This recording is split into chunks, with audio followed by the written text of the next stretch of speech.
안녕하세요. 오늘은 6.25 참전 용사이셨던 할아버지의 일기장을 우연히 읽게 되고 그것을 통해 알게 된 우리나라의 숨겨진 이야기를 들려드리려고 합니다. 하버드 케네디 스쿨의 국제안보와 군사전략 수업에서 마이클 그린 교수님의 과제를 받고 저는 한숨을 내쉬었습니다. 중간고사 기간, 다른 과목 과제들도 산더미처럼 쌓여 있는데 이번에는 군사력 순위라니. 평소 군사력이나 국방에 큰 관심이 없던 저는 한숨을 내쉬며 그저 학점을 위해 캠퍼스를 가로질러 와이드너 도서관으로 향했습니다. 도서관 입구에서 우연히 미 육군 장교 출신인 동기 제시카를 만났습니다. 그녀는 현역에서 이라크와 아프가니스탄을 다녀온 베테랑이었습니다. 간단한 인사를 나누다가 제 과제 이야기가 나왔고 제시카는 한국의 군사력에 대해 물었습니다. 그러면서 제가 군 복무를 했는지도 물었죠. 사실 저는 군 복무를 면제받았습니다. 어릴 때 심장 수술을 받은 병력 때문이었죠. 항상 그 사실이 조금은 부끄러웠습니다. 그래서 간단히 건강상의 이유로 면제받았다고만 답했습니다.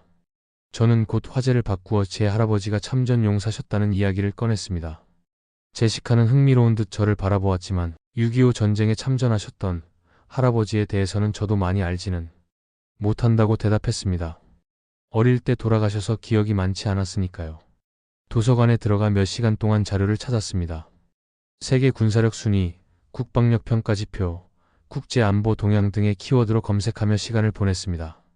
자료는 어느 정도 모였지만 뭔가 부족하다는 느낌이 들었습니다. 단순한 숫자와 통계가 아닌 실제 현실을 반영하는 인사이트가 필요했습니다. 집으로 돌아오는 길, 갑자기 제시카와의 대화가 떠올랐습니다. 할아버지. 맞다. 어쩌면 할아버지의 책장에서 도움이 될 만한 자료를 찾을 수 있을지도 모르겠다는 생각이 들었습니다. 부모님은 제가 유학 올 때 할아버지의 서재에서 나온 책들을 몇 권 챙겨주셨죠. 사실 그때는 그저 집만 늘어난다고 생각했는데 이제야 그것이 필요하게 되었습니다. 방 서재 구석에 놓인 상자를 열었습니다.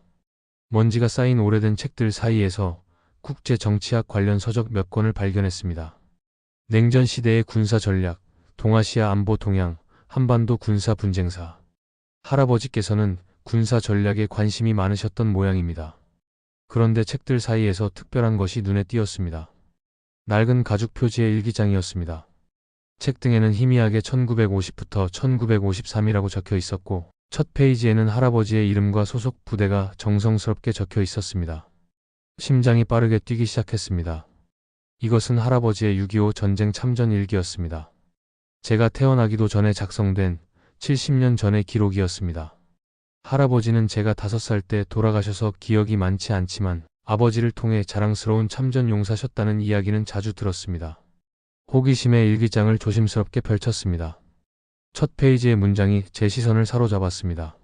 1950년 6월 25일 새벽 4시 포성으로 잠에서 깼다. 북한군이 38선을 넘어 전면 남침했다는 소식이다. 총알은 없고 적은 계속 밀려왔다. 우리에게 무기가 있었다면, 준비가 되어 있었다면 이런 비극은 없었을 것이다. 할아버지의 글씨체는 단정했지만 곳곳에 흔들린 필체와 번진 잉크 자국이 당시의 긴박함을 말해주는 듯 했습니다. 일기는 계속되었습니다. 6월 26일 서울이 위험하다. 시민들은 남쪽으로 피난 중이다. 우리 부대는 한강 방어선을 준비하고 있지만 장비가 턱없이 부족하다. 미군의 지원이 올 때까지 버틸 수 있을지 모르겠다. 오늘 김일병이 전사했다. 21살. 나보다 2살 어렸다. 어제까지 고향 이야기를 나누던 전우였는데 페이지를 넘길수록 할아버지의 경험이 생생하게 펼쳐졌습니다. 서울 함락, 낙동강 전선, 인천 상륙작전, 그리고 다시 북진과 중공군의 개입까지 할아버지는 최전선에서 그 모든 순간을 견뎌내셨던 겁니다. 특히 눈에 띄는 부분이 있었습니다. 1951년 2월 10일 오늘 미군으로부터 새 장비를 받았다. 에만게런드 소총이다. 처음으로 제대로 된 무기를 손에 쥐었다. 이전에는 일제 99식 소총 몇 자루를 돌려 쓰는 형편이었다. 우리는 왜 이렇게 준비가 안 되어 있었는지. 독립국가라면 스스로를 지킬 힘이 있어야 하는데 언젠가 우리도 우리 손으로 무기를 만들 수 있을까? 그날이 온다면 자신은 남의 나라에 의존하지 않고 우리 스스로를 지킬 수 있을 것이다. 시간 가는 줄 모르고 일기를 읽었습니다. 한 페이지 또 한 페이지. 할아버지의 경험은 교과서에서 배운 역사와는 차원이 달랐습니다. 그것은 살아있는 역사였고 제 피 속에 흐르는 이야기였습니다. 새벽이 되었을 때 저는 할아버지의 일기장을 절반쯤 읽었습니다. 눈은 피로했지만 마음은 그 어느 때보다 깨어 있었습니다. 그제서야 비로소 저는 할아버지를 조금 알게 된 것 같았습니다. 그리고 알 수 없는 사명감 같은 것이 가슴에 차올랐습니다. 이 일기장은 단순한 과제 자료가 아니었습니다. 이것은 제가 알아야 할 역사, 제가 기억해야 할 희생, 그리고 제가 계승해야 할 유산이었습니다. 잠깐 눈을 붙이고 아침이 되어 일어났을 때 저는 결심했습니다. 오늘 그린 교수님의 수업에 할아버지의 일기를 가져가기로. 단순한 숫자와 통계가 아닌 진짜 역사의 증인을 통해 한국의 군사력이 가진 진정한 의미를 말하고 싶었습니다. 다음 날 아침, 하버드 케네디 스쿨 국제관계학부 302호 강의실. 마이클 그린 교수님의 국제안보와 군사전략 수업이 시작되기 전 학생들이 하나둘 자리를 채우고 있었습니다. 저는 할아버지의 일기장을 조심스럽게 가방에서 꺼내 책상 위에 올려놓았습니다. 강의실은 다양한 국적의 학생들로 채워져 있었습니다. 유엔에서 근무한 경험이 있는 케냐 출신의 아디, 나토 인턴십을 마친 미국인 에밀리, 독일 국방부 자문위원이었던 한스, 그리고 일본 외무성에서 파견 나온 하루키까지. 모두가 저마다의 경험과 관점을 가지고 있었고 그것이 이 수업의 가장 큰 매력이었습니다. 8시 30분 정각, 그린 교수님이 강의실에 들어오셨습니다. 오늘 수업의 주제는 현대 군사 강국의 조건과 평화 억제력이었습니다. 교수님은 강의를 시작하기 전 지난주에 내주셨던 과제에 대해 물으셨습니다. 여러분, 지난 시간에 세계 군사력 순위에 대해 조사해 오라고 했죠. 현재 세계 군사력 순위 6위는 어느 나라일까요? 강의실이 조용해졌습니다. 몇몇 학생들이 자료를 뒤적이기 시작했습니다. 잠시 후 하루키가 손을 들었습니다. 그는 일본 방위성 자료를 바탕으로 군사력 순위를 정리해왔다고 했습니다. 미국, 러시아, 중국, 인도, 영국, 그리고 한국입니다. 저는 깜짝 놀랐습니다. 정말 한국이 6위라고요? 저도 조사하면서 알게 되었지만 실제로 들으니 새삼 놀라웠습니다. 강의실 학생들 사이에서도 작은 술렁임이 일었습니다. 특히 저에게 향하는 시선들이 느껴졌습니다. 이 강의실에서 유일한 한국인이었으니까요. 그때 뒷자리에서 에밀리의 목소리가 들려왔습니다. 그녀는 존스 홉킨스 대학의 한반도 안보 프로그램에서 인턴십을 했다고 자신을 소개한 후 의문을 제기했습니다. 만약 한국이 그렇게 군사적으로 강하다면 왜 여전히 북한 때문에 전쟁 걱정을 하는 것인지 물었습니다. 독일 출신의 한스도 이에 동의하며 의견을 보탰습니다. 군사력이 높으면 전쟁 억제 효과가 있어야 하는데 한국의 경우는 이상해 보인다고 했습니다. 그는 냉전 시대 서독과 동독의 관계를 예로 들며 결국 경제력의 우위가 통일로 이어졌다고 설명했습니다. 이런 질문들이 오가는 동안 그린 교수님은 조용히 리모컨을 드시더니 스크린에 한 문장을 띄우셨습니다. 군사력은 싸움을 위한 것이 아니라 싸우지 않기 위해 존재한다. 강의실이 다시 조용해졌습니다. 이 간단한 문장이 모든 사람의 생각을 멈추게 한 것 같았습니다. 교수님은 천천히 강의실을 둘러보시더니 제게 시선을 고정하셨습니다. 지훈 군, 한국인으로서 이 주제에 대해 어떻게 생각하나요? 순간 모든 시선이 저에게 쏟아졌습니다. 가슴이 쿵쾅거렸습니다. 어젯밤 읽었던 할아버지의 일기가 떠올랐습니다. 저는 천천히 일어나 할아버지의 일기장을 들어 올렸습니다. 교수님, 제 할아버지께서는 6.25 전쟁 참전 용사셨습니다. 어젯밤에 할아버지의 전쟁 일기를 읽었는데 그 내용이 오늘 수업 주제와 너무 맞닿아 있어서 놀랐어요. 그래서 오늘 이 일기장을 가지고 왔습니다. 이 일기장을 쓰신 할아버지께서는 준비되지 않은 군대로 전쟁을 맞이했고 그 결과 수많은 희생이 있었다고 기록하셨습니다. 교수님의 눈이 반짝였습니다. 그는 저에게 일기의 내용을 더 자세히 말해달라고 요청하셨습니다. 저는 일기장을 펼쳐 할아버지께서 6월 25일과 26일에 쓰신 내용을 소개했습니다. 북한의 기습 남침, 제대로 된 무기도 없이 전투에 투입된 상황, 그리고 단 사흘 만에 서울이 함락된 비극적 현실까지. 강의실은 완전한 침묵에 빠졌습니다. 에밀리가 놀란 표정으로 물었습니다. 정말 사흘 만에 수도를 잃었냐고요? 저는 고개를 끄덕였습니다.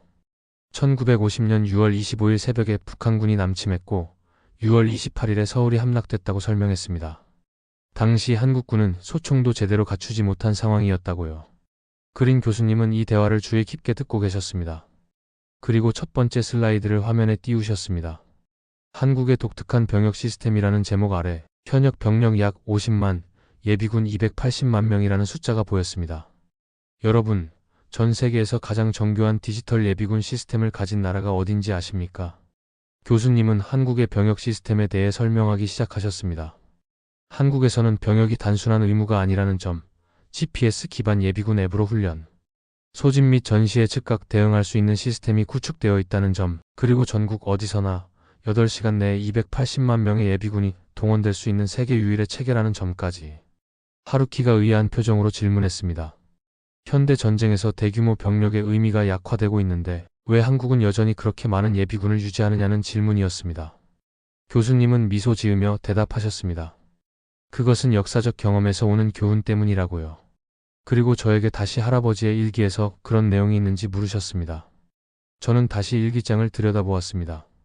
1951년 초 중공군의 개입으로 다시 서울을 빼앗기고 후퇴하던 시기에 할아버지께서 쓰신 글이 있었습니다.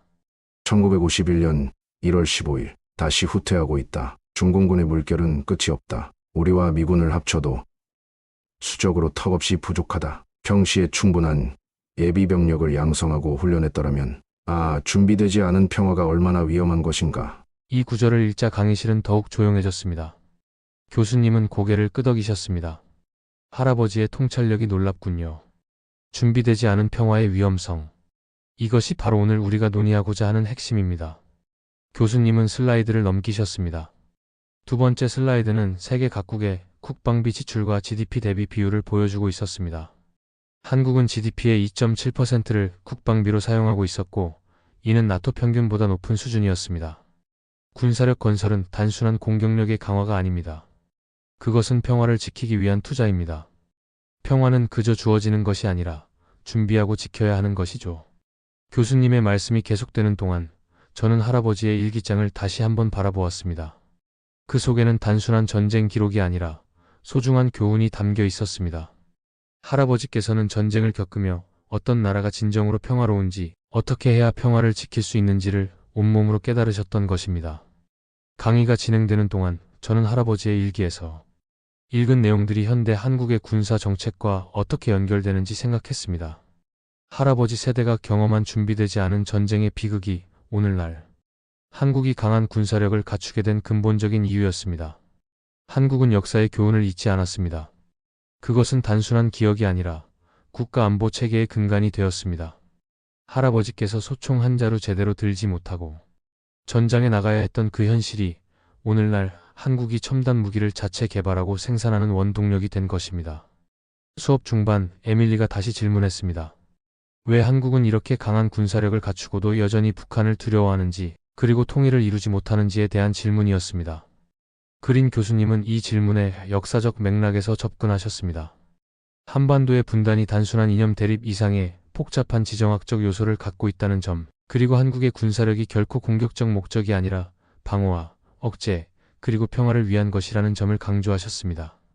군사력의 진정한 목적은 전쟁을 일으키는 것이 아니라 전쟁을 막는 것입니다. 이것을 억제력이라고 합니다. 교수님의 설명이 이어지는 동안 저는 할아버지의 일기에서 읽었던 또 다른 구절을 떠올렸습니다. 1953년 6월 5일 교전 협상이 진행 중이다. 모두가 평화를 원한다. 하지만 진정한 평화는 단순히 총성이 멈추는 것이 아니다. 그것은 다시는 총을 들지 않아도 될 만큼 강해지는 것이다. 할아버지의 이 말씀이 오늘 수업의 핵심을 정확히 짚고 있었습니다. 총을 들지 않아도 될 만큼 강해지는 것. 그것이 바로 억제력이고 한국이 추구해온 군사력의 본질이었습니다. 수업이 끝난 후 여러 학생들이 저에게 다가와 할아버지의 일기에 대해 더 물었습니다. 하루키는 자신의 할아버지도 전쟁을 경험했지만 그 이야기를 들어본 적이 없다며 아쉬워했습니다. 에밀리는 할아버지의 일기가 역사책보다 더 생생하고 가치 있다고 말했습니다. 한스는 동독과 서독의 통일 과정과 한반도 상황을 비교하며 깊은 관심을 보였습니다. 그날 오후 저는 도서관에서 한국의 국방 정책과 군사력에 대한 자료를 더 찾아보았습니다. 이전에는 그저 숫자와 통계로만 보였던 자료들이 이제는 할아버지의 경험과 연결되어 훨씬 깊은 의미로 다가왔습니다. 평화를 지키기 위해 준비된 나라. 그것이 바로 할아버지 세대가 그토록 바라던 나라의 모습이었고 오늘날 한국이 이룩한 현실이었습니다. 그리고 그 역사적 여정의 한가운데에 제 할아버지가 계셨다는 사실이 가슴 깊이 와닿았습니다. 저녁이 되어 기숙사로 돌아오는 길, 저는 왜 우리가 강해져야 하는지, 그리고 그 힘이 무엇을 위한 것인지 이제야 조금은 이해할 수 있을 것 같았습니다. 마음속으로 중얼거리며 저는 내일 있을 두 번째 강의를 위해 할아버지의 일기장을 다시 한번 펼쳤습니다. 며칠 후 그린 교수님의 세 번째 강의가 시작되었습니다. 이번 주제는 K방산의 자존심이었습니다. 강의실에 들어서자 화면에는 이미 다양한 한국산 무기 체계의 이미지들이 떠 있었습니다. K9 자주포, K2 전차, 천무다연장 로켓, KF-21 보람의 전투기의 모습이 차례로 나타났습니다. 교수님은 먼저 전 세계 방위산업 시장의 현황을 설명하셨습니다. 2024년 기준으로 약 2조 달러 규모의 시장이며 전통적으로 미국, 러시아, 프랑스, 독일, 영국 등이 주요 수출국이었다고 했습니다. 그런데 지난 10년간 이 시장에 새로운 강자가 등장했다며 한국의 사례를 집중적으로 소개하기 시작하셨습니다. 한국의 방위산업은 지난 5년간 연평균 15% 이상의 수출 성장률을 기록했습니다. 특히 2022년 이후 폴란드와의 대규모 계약은 세계 방위산업 시장의 판도를 바꾸는 사건이었죠. 교수님은 세계 지도를 화면에 띄우셨습니다. 한국에서 세계 각국으로 뻗어나가는 붉은 선들이 지도를 수놓고 있었습니다. 각 선은 한국산 무기의 수출 경로를 나타내고 있었습니다. 지금 이 순간에도 폴란드 바르샤바의 공장에서는 한국의 K9 자주포가 조립되고 있습니다. 호주 시드니 항구에는 한국산 장갑차가 하역 중이죠. 노르웨이 해안 경비대는 한국산 미사일로 훈련을 하고 있습니다. 그린 교수님의 설명을 들으며 저는 할아버지의 일기 속 구절이 떠올랐습니다. 1951년 3월 한국 전쟁이 한창이던 때 할아버지께서 쓰셨던 내용이었습니다. 저는 조심스럽게 손을 들었습니다. 교수님, 할아버지 일기에는 미국이 지원해준 M1 소총을 처음 받았을 때의 감격이 담겨 있습니다. 그리고 이런 문장이 있어요. 언젠가 우리도 우리 손으로 무기를 만들 수 있을까? 그날이 온다면 자신은 남의 나라에 의존하지 않고 우리 스스로를 지킬 수 있을 것이다. 할아버지 세대가 꿈꾸던 것이 지금 실현된 것 같습니다. 교수님은 깊이 공감하는 표정으로 고개를 끄덕이셨습니다. 그렇습니다. K9 자주포는 핀란드, 노르웨이, 호주, 이집트 등 9개국에 수출됐습니다. 세계 자주포 시장의 52%를 한국이 점유하고 있죠. 새로운 실크로드가 열리고 있습니다. 철의 실크로드, K방산의 글로벌 네트워크입니다. 교수님은 이어서 한국 방위산업의 역사적 발전 과정을 설명하셨습니다. 1970년대 초반 박정희 정부의 자주국방 정책 수립부터 시작해 80년대의 기본 화기 국산화, 90년대의 전차와 장갑차 개발, 2000년대의 첨단 항공기와 함정 제작까지 불과 50년 만에 이룩한 눈부신 발전이었습니다. 한국 방위산업의 역사를 다룬 다큐멘터리 영상이 재생되었습니다. 1970년대 초 한국이 처음으로 소총과 탄약을 자체 생산하기 시작한 순간부터 오늘날 5세대 전투기 KF-21 보라매를 개발하기까지의 여정이 담겨 있었습니다. 50년 전 한국은 전쟁의 폐허 속에서 소총 한 자루 제대로 만들지 못했습니다. 하지만 오늘날 한국은 세계에서 8번째로 전투기를 자체 개발한 나라가 되었습니다. 이 말에 강의실 전체가 숙연해졌습니다. 저는 할아버지께서 이 장면을 보셨다면 얼마나 자랑스러워 하셨을까 생각했습니다. 하루키가 질문했습니다. 왜 세계가 갑자기 한국 무기를 선호하게 되었는지 궁금하다고 했습니다. 교수님은 3가지 이유를 설명하셨습니다. 첫째, 뛰어난 성능과 합리적인 가격. 둘째, 북한과의 대치 상황에서 얻은 실전 감각이 반영된 설계. 셋째, 구매국과의 기술 이전 및 현지 생산 협력 의지. 특히 두 번째 요인에 대해 교수님은 자세히 설명하셨습니다. 북한과 70년간 대치하며 쌓아온 경험이 한국 무기의 특별한 경쟁력이라고 했습니다. 실험실에서만 개발된 무기와는 다른 차원의 신뢰성을 제공한다는 것이었습니다. 우크라이나 전쟁 이후 많은 나라들이 현실적인 전쟁 상황에 맞게 설계된 무기의 중요성을 깨달았습니다. 그리고 한국의 무기는 바로 그런 실전 감각을 갖추고 있죠. 저는 다시 할아버지의 일기를 떠올렸습니다. 1952년 2월 중공군과의 전투 중에 쓰신 내용이었습니다. 미군의 장비는 훌륭하지만 우리의 산악 지형과 독한 기후에서는 문제가 많다. 총의 윤활유가 추위에 얼어붙고 탱크는 좁은 산길을 오르지 못한다. 우리에게 맞는 무기가 필요하다. 저는 이 구절을 교수님과 공유했습니다. 교수님은 이 말이 현대 한국 방위산업의 철학과 정확히 일치한다고 설명하셨습니다. 한국의 무기는 한반도의 다양한 지형과 기후에서 작동하도록 설계되었고, 그것이 다양한 환경에서 사용해야 하는 다른 나라들에게도 큰 장점이 된다는 것이었습니다. 교수님은 이어서 한국 방위산업의 경제적 영향에 대해 설명하셨습니다. 방위산업은 단순한 무기 생산을 넘어 고급 일자리 창출, 첨단 기술 개발, 그리고 국가 안보 강화라는 복합적인 가치를 가진다고 했습니다. 폴란드와의 최근 계약만 해도 약 150억 달러 규모입니다. 이는 단순한 수출액이 아니라 양국 간 기술 및 안보 협력의 토대가 됩니다. 에밀리가 질문했습니다. 이런 군사 기술의 수출이 세계 평화에 기여하는지 아니면 분쟁을 악화시키는지에 대한 질문이었습니다. 교수님은 이 복잡한 질문에 신중하게 답하셨습니다. 무기 자체는 중립적이며 그것이 사용되는 방식과 목적이 중요하다고 했습니다. 방위력 강화가 분쟁 억제로 이어질 수 있으며 특히 한국의 경우 역사적 경험에서 비롯된 강한 평화 지향성을 가지고 있다고 설명하셨습니다. 한국은 침략 전쟁의 아픔을 겪은 나라입니다. 그래서 한국의 방위산업은 침략이 아닌 방어와 억제에 초점을 맞추고 있습니다. 교수님의 이 말이 제 마음에 깊이 와닿았습니다.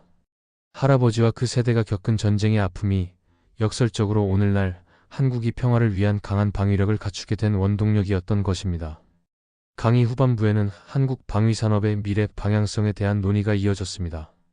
AI와 로봇 기술을 접목한 무인 전투 시스템, 사이버 안보, 우주 영역으로의 확장 등이 주요 주제였습니다.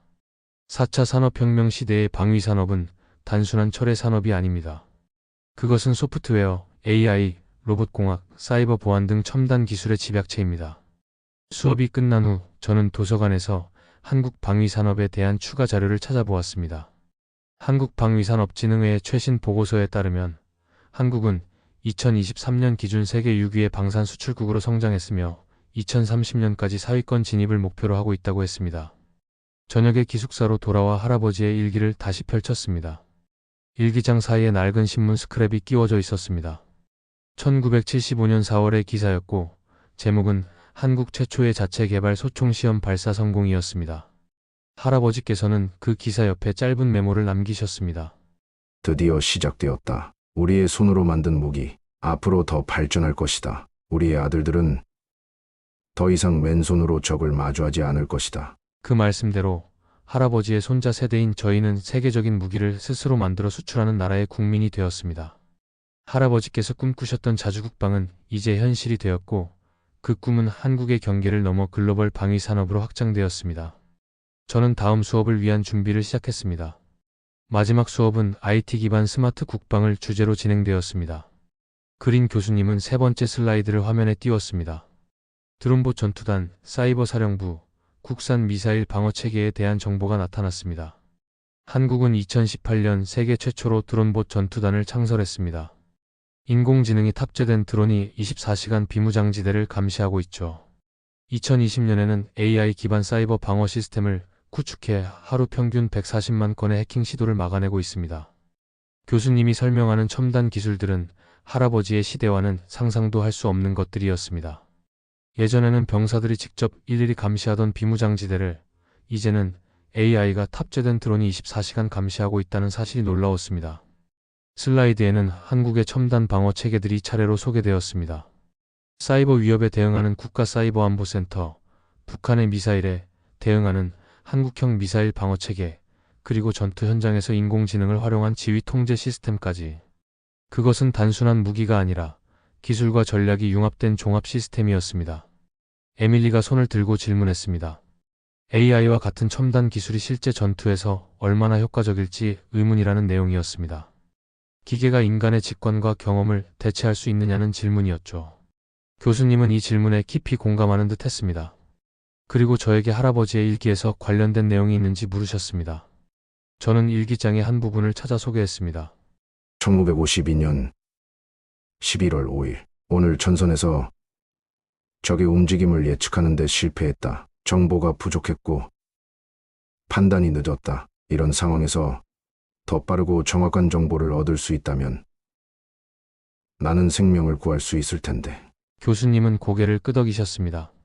바로 그겁니다. 오늘날 한국의 스마트 국방 기술은 할아버지 세대가 절실히 필요로 했던 것을 제공합니다. 더 빠르고 정확한 정보, 그리고 보다 효과적인 대응. 기술의 발전은 단순한 공격력의 강화가 아닌 생명을 구하고 평화를 지키는 방향으로 진화하고 있습니다. 교수님은 인공지능과 국방의 관계에 대해 더 깊은 이야기를 이어갔습니다. 기술 자체는 중립적이며 그것을 어떻게 활용하느냐가 중요하다는 점. 한국의 경우 이러한 기술들이 공격보다는 방어와 억제에 중점을 두고 있다는 점. 그리고 무엇보다 인간의 판단과 윤리적 가치가 항상 기술 활용의 중심에 있어야 한다는 점을 강조하셨습니다. 한국의 국방 기술 발전은 어떻게 하면 더 많은 적을 죽일 수 있을까가 아니라 어떻게 하면 전쟁 자체를 막을 수 있을까에 초점을 맞추고 있습니다. 이 말에 강의실 전체가 조용해졌습니다. 그것은 무기를 넘어선 평화를 위한 기술의 본질을 정확히 짚은 말이었습니다. 마지막 슬라이드로 교수님은 가장 충격적인 이미지를 보여주셨습니다. 6.25 전쟁 피해자 수, 민간인 사망 약 100만 명이라는 문구와 함께 1950년대의 처참한 전쟁 영상들이 화면에 나타났습니다. 한국은 단 한 세대 전 모든 것을 잃은 나라였습니다. 그래서 그들은 결심했죠. 다시는 뺏기지 않겠다. 다시는 무방비로 당하지 않겠다. 저는 할아버지의 마지막 일기 내용을 생각했습니다. 휴전협정이 체결된 직후 쓰신 글이었습니다. 그날은 1953년 7월 27일이었습니다. 오늘 휴전협정이 체결됐다. 전쟁은 끝났지만 진정한 평화는 아직 오지 않았다. 나는 다음 세대에게 부탁한다. 더 강해져라. 더 준비되어 있어라. 그래야 다시는 전쟁이 일어나지 않을 것이다. 저는 마지막으로 발언 기회를 얻었습니다. 할아버지 세대는 우리에게 유산을 남겼습니다. 그것은 단순한 경고가 아니라 평화를 지키기 위한 절실한 당부였습니다. 평화는 그저 주어지는 것이 아니라 준비된 자만이 누릴 수 있는 특권이라고 하셨습니다. 지금의 한국 군사력은 전쟁을 위한 것이 아닙니다. 할아버지 세대가 피로 지켜낸 평화를 유지하기 위한 것입니다. 그린 교수님의 마지막 말이 강의실에 울려 퍼졌습니다. 싸우지 않기 위해 준비된 나라. 그것이 진짜 강한 나라입니다. 강의가 끝난 후 많은 학생들이 저에게 다가와 할아버지의 일기와 한국의 국방 체계에 대해 더 물었습니다. 그들의 눈에는 새로운 이해와 존중의 빛이 깃들어 있었습니다. 도서관으로 돌아가는 길, 보스턴의 차가운 겨울 바람이 불었지만 마음은 따뜻했습니다. 할아버지의 일기장을 가슴에 품은 채 저는 생각했습니다. 할아버지 세대가 시작한 그 여정을 이제 제가, 그리고 우리 세대가 이어가야 할 차례입니다. 여러분, 우리는 때때로 착각합니다. 총과 미사일이 많은 나라가 위험한 나라라고요. 하지만 한국은 다릅니다. 전쟁을 잊지 않기 위해 훈련하고 평화를 지키기 위해 무기를 만들고 적이 아니라 국민을 지키기 위해 총을 듭니다. 대한민국이라는 나라를 세계가 왜 부러워하는지 이제야 알 것 같습니다. 대한민국은 싸우지 않기 위해 준비된 가장 치열한 평화 국가입니다. 지금까지 특별한 한국의 이야기를 전해드리는 감동사연 베스트였습니다. 오늘 사연은 어떠셨나요? 여러분의 생각을 댓글로 함께 나눠주세요. 끝까지 시청해주셔서 감사드리고요. 다음 이야기에서 또 뵙겠습니다.